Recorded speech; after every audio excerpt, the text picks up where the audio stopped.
Hello everyone, I'm Dr. Sri Banerjee.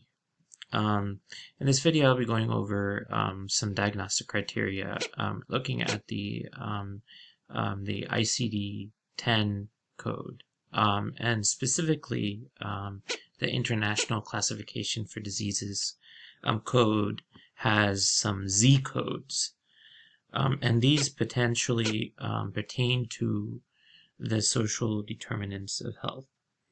It's kind of good to go through them at first.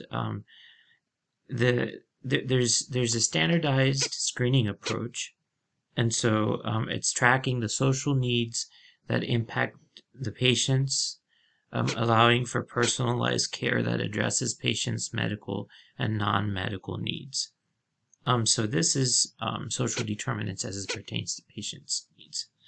Aggregating data across patients to determine how to focus social determinant strategy, and then identifying population health trends and guiding community partnerships. So at the national level, adding kind of social needs data, and this is for the Centers for Medicare and Medicaid Services. And so this allows for better guidance for reporting ICD-10 CM code categories. So here are the different code categories, and these are good to look at. Z55, for instance, looks at problems related to education and literacy. So illiteracy, schooling unavailable, underachievement in a school, less than a high school diploma, no general equivalence degree, no GED, educational maladjustment, and discord with teachers and classmates. This could be Z55. Z56 can be problems related to employment and unemployment. So like change of job, threat of job loss, unemployment, stressful work schedule, discord with boss and workmates, uncongenial work environment, sexual harassment on the job, military deployment status, etc. So occupational exposure to risk factors, Z57, and you can read those. Safe drinking water, Z58, problems related to physical environment.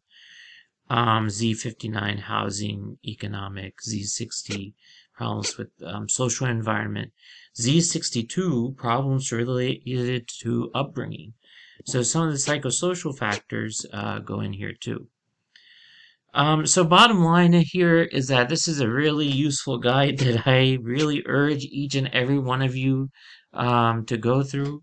There's actually several links, and housing and health is an interesting housing instability sort of framework.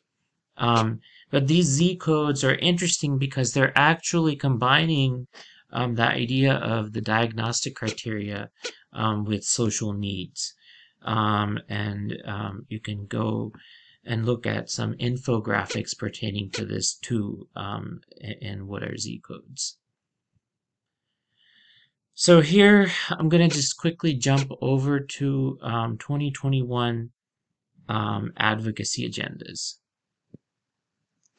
So some of the main 2021 advocacy agendas are supporting the fight against COVID-19, of course, it's still around, but also advancing affordability in healthcare, sustaining the gains in health coverage, protecting patients' access to care, advancing health system transformation, and enhancing quality, patient safety, and equity. So these six things are extremely important, especially because I've very rarely seen an actual advocacy agenda being built. And this actually categorizes this into six main topics, so that then using this advocacy agenda, the American Hospital Association can make progress. So this is from actually 2021 but continues onward. So supporting the fight against COVID, of course, the declaration of the emergency, of course, that was there. Scope of practice, telehealth, those are some of the highlights. But advancing affordability in healthcare, price transparency was one big thing, supporting that. Accessing critical drug therapies in a fair and sustainable drug pricing manner. And then protecting 340B, which is drug savings program to ensure structurally marginalized communities have access to more affordable drug therapies by reversing harmful policies and holding drug manufacturers accountable. So this also meant alternative payment models, HIPAA administrative standards being promoted, and also medical liability reform. Of course, going on to sustaining the gains in health coverage, this is going on to, of course, expanding Medicaid. This is really important, but also ensuring the health insurance marketplaces, they maintain stability and affordability. And also the health essential benefits and ensuring care for veterans is important. So I would encourage you to go through all of these.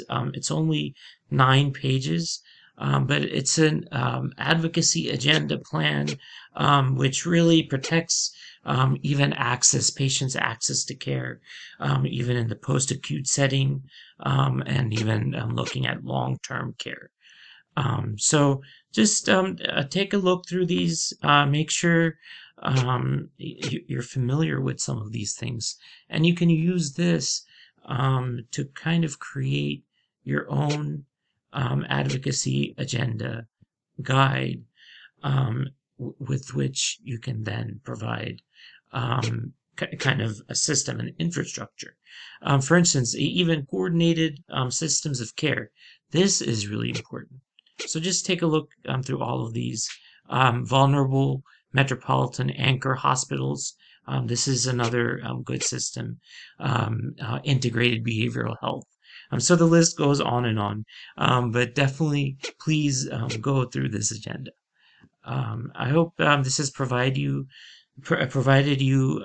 with kind of an overview of what really an advocacy agenda may look like, and also some overview on different diagnostic criteria as it pertains to social determinants of the health. Thank you for listening.